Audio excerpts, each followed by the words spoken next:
안녕하세요. 저는 반호박이 성형외과의 박종림 원장입니다.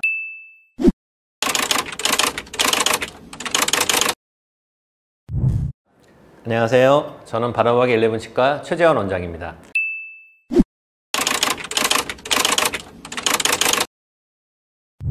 돌출입 치료를 생각을 할 때 늘 부딪히는 문제가 있어요. 성형외과를 가야 되나 치과를 가야 되나, 수술을 해야 되나 교정을 해야 되나. 환자 입장에서 보면 선택하기도 어렵고 힘든 문제라 생각합니다. 저희 입장에서도 이런 거를 성형외과 선생님과 치과 선생님이 같이 만나서 이런 얘기를 해도 되는가. 각자 영역이 있다 보니까 조금 어려운 점이 있죠.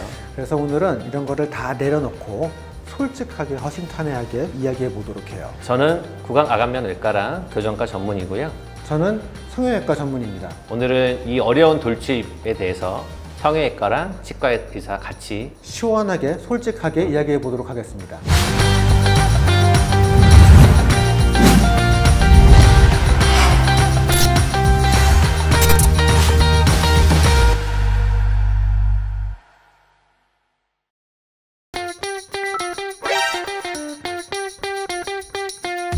성형외과에 오는 환자분들은 기본적으로는 수술을 생각하고 오세요. 너무 아프진 않을까, 회복 기간이 엄청 오래 걸리면은 어떻게 하지? 이런 고민들을 굉장히 많이 하시는 편이에요. 사실 치과에 오시는 분들도 이 돌출입에 대해서 걱정 많이 하시거든요. 교정을 하면 이도 빼야 되지, 2년이란 기간 동안 매달 와야 되지. 2년이면 좀 길긴 해요, 그죠?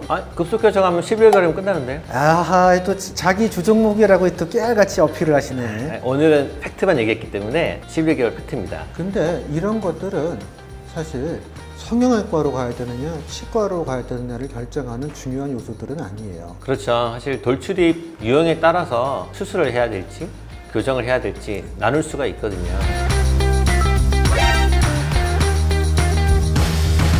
환자분들은 단순하게 그렇게 생각해요. 내가 그냥 사진을 찍었더니 입이 나왔어. 아니면 코랑 턱이랑 했을 때 입이 다니까 입이 나왔어. 실제로 돌출입은 굉장히 넓은 영역의 상태들을 포괄하고 있는 개념이에요. 이빨 길이의 각도가 작아져 있고 이빨이 나와 있는 경우부터 시작해서 위턱과 아래턱, 잇몸뼈가 앞으로 전체적으로 나와 있는 경우도 있고, 위턱, 아래턱이 다 커서 위에 두상이나 이런 거에 비해서 얘네가 커서 전체적으로 나와 있는 것까지 전부 다 우리가 돌출입이라고 이야기할 수 있어요. 네, 맞는 말씀이에요. 치아가 이렇게 밖으로 뻗어져서 입이 나와 보이는 경우도 있고, 반면에 치아는 서 있거나 오히려 옥리처럼 되어 있는데 입이 나와 보이는 경우가 있거든요. 사실 그런 경우는 치아보다는 여기 잇몸뼈가 앞으로 많이 나와 있는 경우라서, 그런 경우는 입술이 이렇게 들리는 게 아니라 여기 코 밑에 부분이 볼록하게 나온 경우가 많거든요. 그래서 이런 경우에 따라서 수술을 할지 교정을 할지 나누는 게 아주 중요하다고 생각합니다.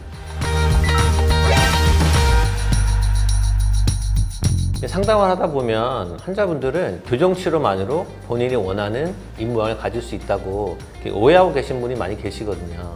그 저희도 마찬가지예요. 수술을 받으러 오는 분들은 그냥 큰맘 먹고 수술만 하면 다 끝난다고 생각하시는 분들도 많은데, 이 돌출입 수술을 하고 나면요, 대부분의 경우는 치과 선생님의 교정 치료나 보철 치료, 이런 치과 치료가 반드시 필요해요. 근데 그거를 잘 모르고 계신 분들도 많이 있어요. 우리가 이 뼈를 이제 안으로 밀어 넣으려면은 뒤에 공간이 필요해요. 비켜줘야 자리가 생기니까요. 그래서 많은 경우 이제 우리가 발치를 하고 수술을 해요. 이빨을 뽑으면 그 이빨이 있던 공간만큼 빈 공간이 생기죠.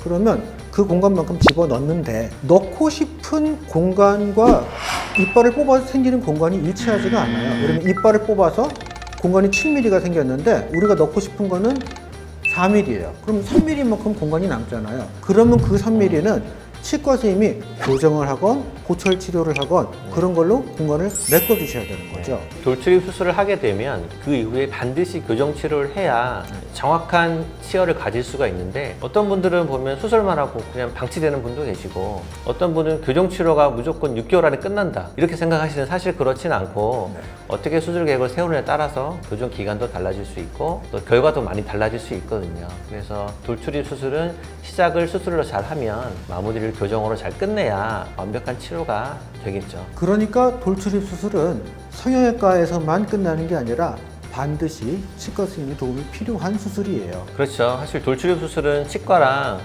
성형외과 연계가 안 돼 있으면 수술이 제대로 이루어질 수도 없고 치료가 제대로 끝날 수도 없죠. 그래서 사실 저도 여러 가지로 치과 선생님의 도움을 많이 받아요. 예를 들어서 발치를 하고 수술을 한다고 했는데 유난히 뿌리가 깊다든지 아니면 뿌리 방향이 특이하다든지 아니면 매복치라 그러죠. 우리가 뼈 안에 이빨이 묻혀 있는데 우리가 자르고 싶은데 걸리는 이빨이 안에 숨어 있다든지 이럴 때는 그럼 최 원장님께 미리 얘기를 해서 자문을 구할 때도 있고 수술 중간에 도움을 요청할 때도 있고 그런 경우들이 있어요. 저도 상담을 하다 보면 환자분들이 여기 입술, 특히 여기를 많이 넣고 싶어 하시거든요. 근데 여기는 피부가 두껍고 긴장이 된 분은 이걸 어떻게 변화가 될지 제가 예측이 잘 안 되기 때문에 그런 경우는 저도 이 원장님께 급하게 카톡을 드려서 여쭤보기도 하고 많이 도움을 받고 있죠. 그래서 우리 톡을 자주 하죠. 그렇죠. 자주 주시는데 저는 뭐 꼭 일적인 거 말고 그냥 뭐 밥 사주는 것도 좋고 술 사주는 것도 좋습니다. 연락 주세요. 네. 난 밥보다 술이 더 좋은데.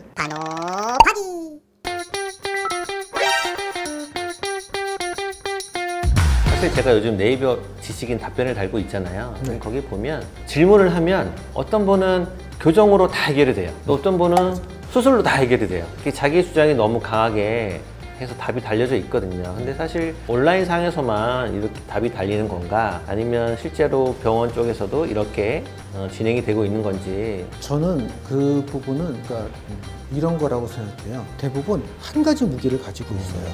근데 우리가 이제 힘을 합해서 같이 하면 두 가지, 세 가지 무기를 가지고 할 수 있는데 한 가지 무기를 가지고 여러 상황을 다 해결하고 대처하려고 하다 보니까 그런 것들이 생기는 게 아닌가 이렇게 생각을 해요. 제가 가진 무기도 하나가 있고 최 원장님이 가진 무기도 하나가 있잖아요. 이거 두 개를 합치면 훨씬 더 넓은 스펙트럼의 환자를 우리가 대처할 수 있는 거죠. 결국 돌출입 수술을 하는데 성형외과를 가야 되느냐 치과를 가야 되느냐 이거는 중요한 게 아니에요. 제대로 하는 분들이라면 성형외과건 치과건 서로 대부분 연계가 되어 있거든요. 아, 그런 면에서는 반호박이는 참 무기가 많네요. 구강외과, 교정과, 성형외과 다 긴밀하게 협력을 해서 치료를 하고 있으니까요. 게다가 우리는 한 바운더리 안에 같이 있잖아요. 계획을 세우고 수술을 진행하고 뭐 그런 일이 생겨서는 안 되겠지만 수술 중간에 뭔가 문제가 있거나 할 때도 늘 유기적으로 왔다 갔다 교류를 하고 서로 해결할 수 있는 시스템이 반호박이의 협진 체제가 우리의 굉장히 큰 장점이라고 할 수 있죠. 그렇죠. 환자분 입장에서 봐도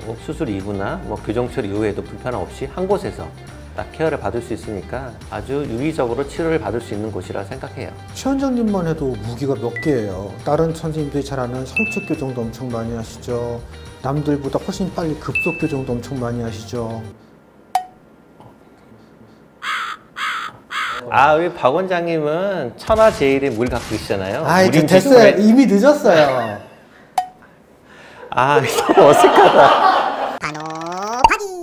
자, 이제 그럼 정리를 해볼게요. 돌출입 치료는요, 성형외과로 가야 되느냐, 치과로 가야 되느냐, 그게 중요한 게 아니고 성형외과랑 치과 사이에 긴밀하게 연계가 되고 협진이 되는 병원으로 가는 게 정답일 것 같습니다. 그러니까 반호박이요. 컷! 자, 수고하셨습니다. 아, 수고하셨어요. 네. 수고하셨습니다. 수고하셨습니다. 네, 수고하셨어요. 수고하셨습니다. 예. 아, 힘들지? 대원 때문에 너무 힘들었어요, 진짜. 술이나 한잔 하러 가자. 밥? 그래? 뭐 먹지? 날도 더.